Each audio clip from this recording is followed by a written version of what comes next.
you are new here, basically a couple months ago, I decided that I wanted to start like a health and wellness journey and really take it seriously for the first time in my life. In this second episode, I really want to focus on practices that have been making me just feel amazing. I've been so obsessed with yoga recently, and there's so many different reasons. One of the things that I really wanted to focus on when I began this whole journey is that I wanted to pay more attention to how I felt than how I looked, and to do things that just genuinely make me feel incredible.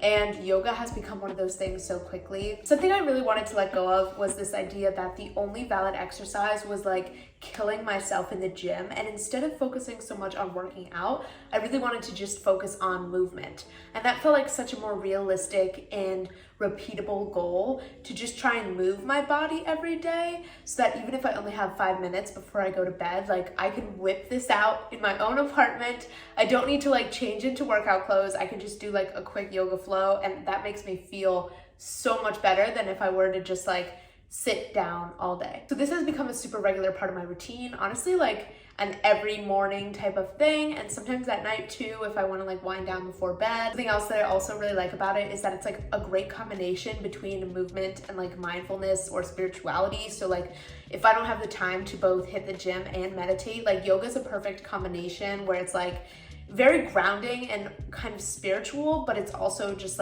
moving my body and getting the blood flowing. So it's the best of both worlds in that aspect as well. There are still days where I still want to meditate and still go to the gym, but I don't have that type of time or energy every single day. So having something with a really low barrier to entry, even lower than, a 20-minute gym workout, which is what I talked about last episode, how 20 minutes felt really doable. This is an even more accessible form of movement.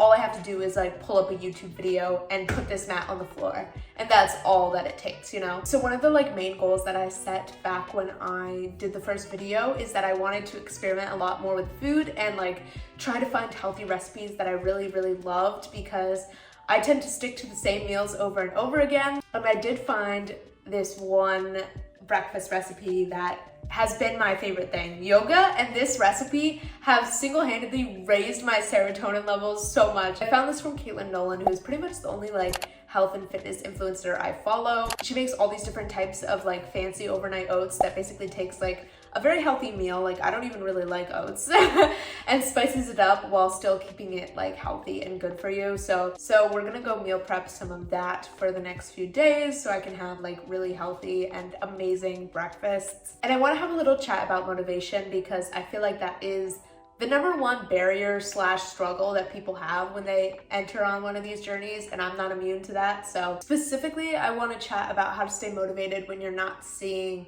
physical results, when you're not seeing your body change yet. Because with everything, working out / wellness is something that takes months and very gradually starts to show effects. It's not instant gratification. I want to talk a little bit about how I've managed to stay motivated even when I'm not seeing results, and how I've been able to get back on track when life throws curveballs, because I've definitely had some disruptions this month, and I'm just now starting to feel back into my routine and into my rituals. So we're gonna chat about all of that while I make some oats.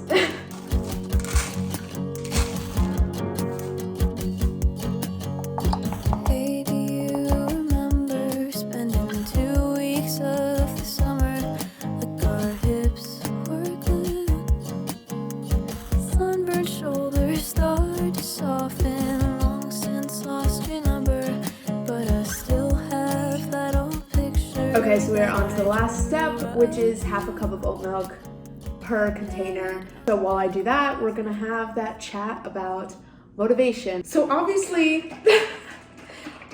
physical results are motivating, right? But you can't depend on them, because, abs, visible muscle, that's not gonna be visible for a while. So a mindset that has really changed how I just approach goals in general, including my fitness goals, is once you know the long-term vision, so even if it is something like weight loss or wanting abs, once you have that long-term goal in mind, something that I think helps me stay motivated to actually do the habits that will lead to that is honestly sort of putting that goal on a shelf and trying not to think about it too much, and instead focusing on every single day, the present benefits of the habits I'm doing. Some hypothetical future version of yourself is not nearly as motivating as focusing on how you feel and how it improves your day if you do your healthy habits. So if I take a day and in the morning I meditate and I do my yoga and I eat, some delicious healthy breakfast. Maybe I hit the gym. Throughout the day, my mood is better, my energy levels are better, my system feels cleaner and clearer. I feel like I have more energy. There's just all these benefits that I feel throughout the day. And then of course there's that sense of accomplishment and that clean body feeling that comes from eating well that I get to experience before I get to bed. I get to go to bed feeling like I took care of myself today. My mental health is better for it, whether or not I see those physical results. It all sort of comes back to what I was talking about at the beginning of this vlog of how you feel is your best motivator. It is so much more in your control and healthier to focus on the serotonin boost and the extra energy and the improved mood that you get when you work out and when you fuel your body versus focusing on some hypothetical future that you can't feel or really imagine because it seems so far away, so unattainable. This would be definitely cuter if I had mason jars, which I definitely will invest in the future. They look sort of like mud in these little plastic containers, not gonna lie. Honestly, I really want to eat it right now, even though I shouldn't. Okay, so I'm gonna put these all in the fridge, and then for the next 3 mornings, this is gonna be my breakfast. That is it for this little update vlog. I hope you guys enjoyed hearing a little bit more about how my whole wellness journey is going. If you guys like this series or these types of vloggy videos, definitely give it a like. Let me know in the comments, and I will see you guys in a week for my next video. Bye!